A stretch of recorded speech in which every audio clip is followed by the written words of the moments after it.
मस्तक ऊंचा किए जाति का नाम लिए चलते हो, पर अधर्म में शोषण के बल पर सुख से पलते हो।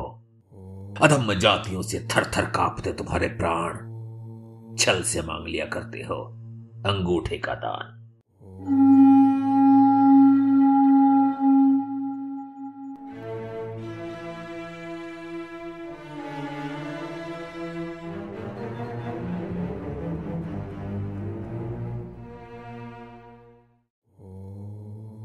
नमस्कार। भारतीय संस्कृति के मूल दर्शन का शोध करता हुआ महाभारत एक खोज का महाअभियान आज एक महत्वपूर्ण पड़ाव पर आ पहुंचा है। जातिवाद के जहर पर। सुप्रसिद्ध महाकाव्य रश्मिरथी में दिनकर जी के कर्ण कटाक्ष करते हुए कहते हैं, अधम जातियों से थर थर कांपते तुम्हारे प्राण, छल से मांग लिया करते हो अंगूठे का दान। कोरा के माध्यम से कुशल तिवारी जी कहते हैं कि गुरु द्रोण के चरित्र के दाग को छुपाने के लिए मैंने अपने पिछले अध्याय में एक महत्वपूर्ण प्रसंग की चर्चा ही नहीं की। एकलव्य, वो निषाद कुमार जिसे गुरु द्रोण ने उसकी जाति के कारण पहले तो शिक्षा देने से मना कर दिया, और फिर जब वो गुरु की प्रतिमा बना, धनुर्विद्या में पारंगत हो गया, अर्जुन से भी श्रेष्ठ हो गया, तो अर्जुन को श्रेष्ठतम बनाने के अपने वचन को निभाने के लिए द्रोण ने छल से गुरु दक्षिणा में उसका अंगूठा ही मांग लिया। क्या अधिकार था द्रोण को कि एक ऐसे व्यक्ति से गुरु दक्षिणा मांगे जिसे उन्होंने शिक्षा ही ना दी हो? कैसे कोई गुरु या कोई भी व्यक्ति इतना निर्मम हो सकता है किसी का अंगूठा ही मांग ले? और धिक्कार है ऐसी योद्धा पर जो दूसरे का अंगूठा कटवाकर स्वयं को सर्वश्रेष्ठ सिद्ध करता हो। द्रोणाचार्य पर एकलव्य का अंगूठा कटवाने का आरोप नया नहीं है, वर्षों पुराना है। पर मैं इस प्रश्न से भागने की कोशिश नहीं कर रहा था। पिछले अध्याय के अंत में ही मैंने कुछ संकेत दे दिया था कि गुरुकुल के 2 शिष्य की कथा अगले अध्याय में जारी रहेगी, और आपसे पूछा भी था कौन है 2 शिष्य। उनमें पहला है एकलव्य। जैसा मैंने पहले भी कहा है, महाभारत की मूल गाथा के आसपास अनेक नवीन कथानकों ने जन्म ले लिया है, और नवीन और प्राचीन इस प्रकार मिश्रित हो चुका है कि सत्यता तक पहुंचना कठिन जान पड़ता है। एकलव्य के अंगूठे का दान जातिवाद था या कुछ और? इस पर चर्चा करने से पहले आइए समझते हैं कि प्राचीन महाभारत की कथा में एकलव्य के बारे क्या वर्णित है। जब गुरु द्रोण ने अपने आश्रम में अस्त्र विद्या का शिक्षण आरंभ किया, निषादों का राजकुमार एकलव्य भी पहुंचा। कोई गरीब निषाद नहीं, निषादों का राजकुमार। पर द्रोण ने उसे शस्त्र ज्ञान देने से मना कर दिया। क्या सोचकर मना कर दिया यह स्पष्ट नहीं है, सिर्फ इतना ही वर्णित है कि उसे निषाद जानकर अन्य लोगों का विचार कर मना कर दिया, और इस पर विचार विमर्श हम आगे करेंगे। फिर एकलव्य वहां से चला गया और पास में ही गुरु द्रोण की प्रतिमा बनाकर अभ्यास करने लगा। कुछ समय बीत गए। एक बार जब गुरु कुमार वन में आखेट कर रहे थे तो एकलव्य को अभ्यासरत पाते हैं। उनके साथ एक कुत्ता भी था जो भौंकने लगा।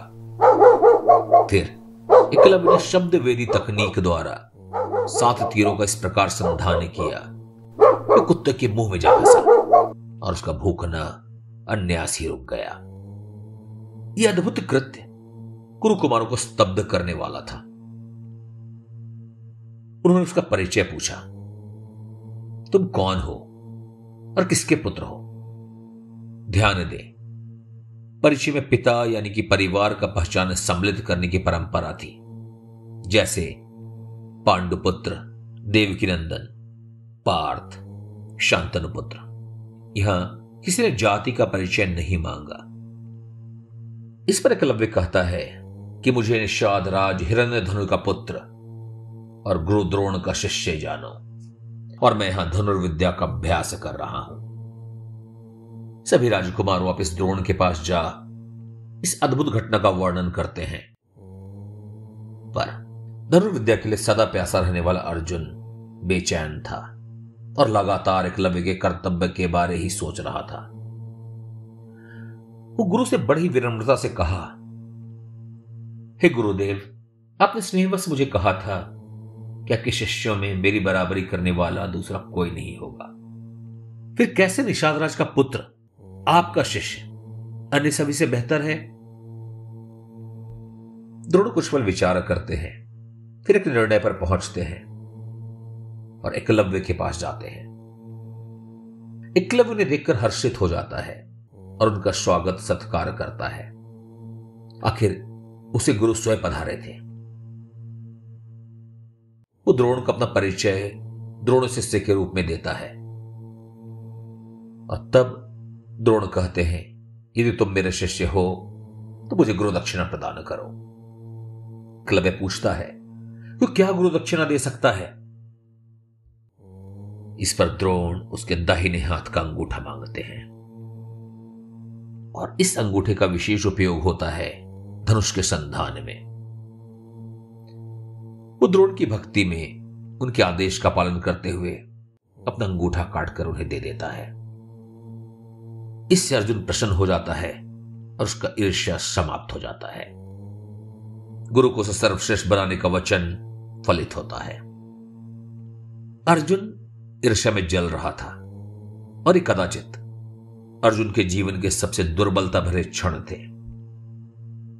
इसके पहले या बाद कभी भी कहीं भी अर्जुन के चरित्र में कोई दुर्बलता नजर नहीं आती है। पर क्या ईर्ष्या और प्रतिस्पर्धा मनुष्य के स्वाभाविक गुण नहीं है? महत्वपूर्ण यह है कि चरित्र दुर्बलताएं आपसे कितने दुष्कर्म करवाती हैं, आपको नर के किस रसातल में धकेलती हैं। यहां ईर्ष्या में जलता हुआ अर्जुन भी विनम्र है। उसे एकलव्य से वैर का नहीं, प्रतिस्पर्धा मात्र का भाव है। वो एकलव्य का हित चाहता है, ऐसा कोई वर्णन नहीं है। गुरु से किसी गुप्त ज्ञान या अस्त्र की मांग नहीं करता, बस स्वयं को सर्वश्रेष्ठ देखना चाहता है। पर ये ईर्ष्या है, द्वेष नहीं, किसी को नुकसान पहुंचाने का आशय नहीं। पर एकलव्य का अंगूठा कटने पर प्रसन्न भी होता है। जैसा मैंने पहले कहा, यह अर्जुन का चरित्र दुर्बल है। पूरे जीवन में सिर्फ एक बार वो नर है, नारायण नहीं। पर आज का अध्याय नर और नारायण के बारे नहीं, द्रोण और एकलव्य के विषय में है। तो आइए विस्तार से समझते हैं द्रोण की उस मन स्थिति को जिसका सीधा वर्णन महागाथा में उपलब्ध नहीं है, परंतु संकेत अवश्य है। सबसे पहले एक महत्वपूर्ण प्रश्न, क्यों द्रोण ने एकलव्य को शिक्षा देने से मना कर दिया? क्या यह जातिवाद के जहर का उदाहरण नहीं है?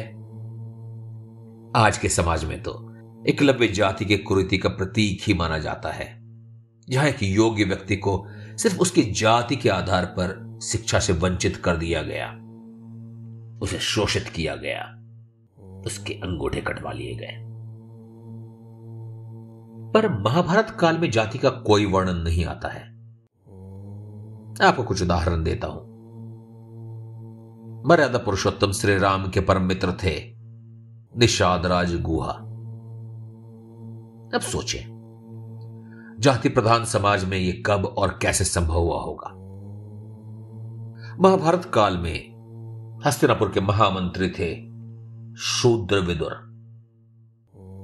महागाथा के रचयिता और धृतराष्ट्र पांडु के पिता महामुनि वेद व्यास एक मछुआरे की कन्या के पुत्र थे, और न तो वेद व्यास को, न विदुर को, और न ही निषाद राज गुहा को ही ज्ञान प्राप्त करने में कोई कठिनाई आई। हमने पिछले अध्याय में ही चर्चा की कि सूत पुत्र कर्ण भी द्रोण का शिष्य था। फिर प्रश्न यह है कि क्या कारण था कि एकमात्र एकलव्य को ही गुरु ने शिक्षा देने से मना कर दिया। चूंकि महाभारत यहां मौन है, इसे आज के संदर्भ से समझने की कोशिश करते हैं। एकलव्य को छोड़ मैं आपको आज से कुछ वर्ष पहले ले चलता हूं पुणे में। मैं अपनी बेटी को प्री स्कूल में एडमिट करना चाह रहा था और हम पहुंचे एक अति प्रतिष्ठित विद्यालय न्यू इंडिया स्कूल। वहां मेरी बेटी को अन्य बच्चों के साथ एक कमरे में बिठाकर खेलने को छोड़ दिया गया। कोई सवाल नहीं, कोई परीक्षा नहीं, न किसी ने उससे कुछ पूछा, न बातचीत ही किया। और फिर हम वापस आ गए और फिर हमें संदेश मिला कि मेरी बेटी का नामांकन यानी एडमिशन हो गया। और मैं अचंभित था। जब कुछ पूछा ही नहीं, कोई परीक्षा ही नहीं, तो कैसे पास और कैसे फेल? यही प्रश्न मैंने संस्थान की प्रधान अध्यापिका महोदया प्रिंसिपल से पूछा। तो उन्होंने मुझे झिड़कते हुए कहा कि आपको क्या लगता है, मेरे 50 वर्षों के अनुभव का कोई महत्व नहीं है कि मुझे एक 3 साल के बच्चे से प्रश्न पूछकर उसकी योग्यता तय करनी पड़ेगी? क्या कुछ प्रश्न निर्धारित करेंगे कि कौन योग्य है और कौन नहीं? क्या हो अगर किसी प्रतिभाशाली बच्चे को परीक्षा के वक्त झिझक हो और वह प्रश्न का उत्तर जानते हुए भी न दे सके? अब सोचें कि ऐसा नहीं हो सकता कि द्रोण एकलव्य को देख, उसके हाव भाव को परख, उसे शिक्षा देने से मना कर देते हैं। मैंने भारतीय सेना में सम्मिलित होने की मंशा से इंडिया में दाखिला लेने का प्रयास किया था। मुझे एसएसबी इलाहाबाद से यह कहकर वापस कर दिया गया कि मुझे रिजेक्ट नहीं कर रहे हैं, वरन यह बता रहे हैं कि कदाचित मेरी विशेषता कुछ और करने के लिए अधिक उपयुक्त है। पर वो जो भी कहें, था तो रिजेक्शन ही। उन्होंने मुझे यह कभी नहीं बताया कि मुझ में कमी कहां थी, पर कुछ उदाहरण दिया उन लोगों के जो वहीं से मेरी तरह अस्वीकृत हुए थे। और उनमें से एक नाम था महानायक श्री अमिताभ बच्चन जी का। उस दिन कोई कुछ भी कहे, रिजेक्शन का टीस कम नहीं होने वाला था। पर आज कोई शिकायत नहीं, जो हुआ सही ही हुआ।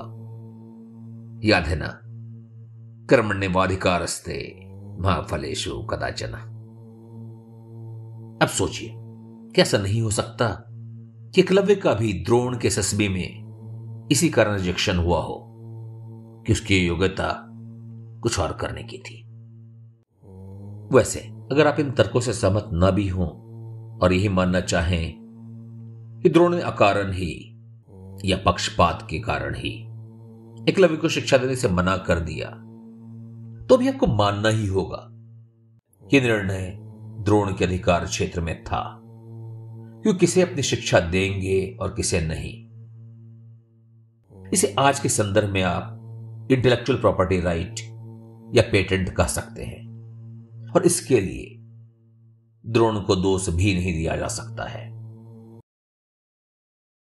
कदाचित एकलव्य को शिक्षा दें न दें, ये द्रोण के अधिकार क्षेत्र में था, पर जब उन्होंने उसे शिक्षा न देने का निर्णय कर ही लिया था, तो फिर बिना गुरु बने गुरु दक्षिणा मांगना भला कैसे न्याय संगत हो सकता है?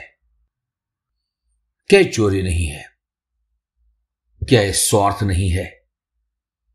क्या ये अर्जुन को श्रेष्ठतम बनाने की साजिश नहीं है? अरे भाई, सभी प्रश्नों के उत्तर एक ही दिन में पाना चाहेंगे। द्रोण तो वर्षों से इस प्रश्न के वार और कटाक्ष को सहते चले आ रहे हैं।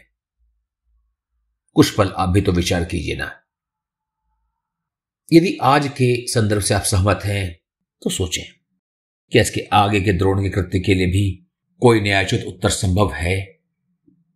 और यदि सहमत न है तो भी दोनों ही परिस्थिति में अपने उत्तर मुझ तक पहुंचाएं और मैं आपके उत्तर आप सभी तक पहुंचाऊंगा। इसे ही तो कहते हैं शास्त्रार्थ श्रुति स्मृति परंपरा, तो द्रोण पर अनैतिक तरीके से एकलव्य के अंगूठे कटवाने का अभियोग जारी रहेगा हमारे अगले अध्याय में। तो जुड़े रहें, जोड़ते रहें और ध्यान धरें। भारतवर्ष के प्राचीन परंपरा का निर्वहन करना आपका अधिकार भी है, कर्तव्य भी, और इन दोनों से ही अधिक आपके संस्कृति के विस्तार के लिए, आपके विस्तार के लिए आवश्यक भी। मां भारती आप सभी का कल्याण करें।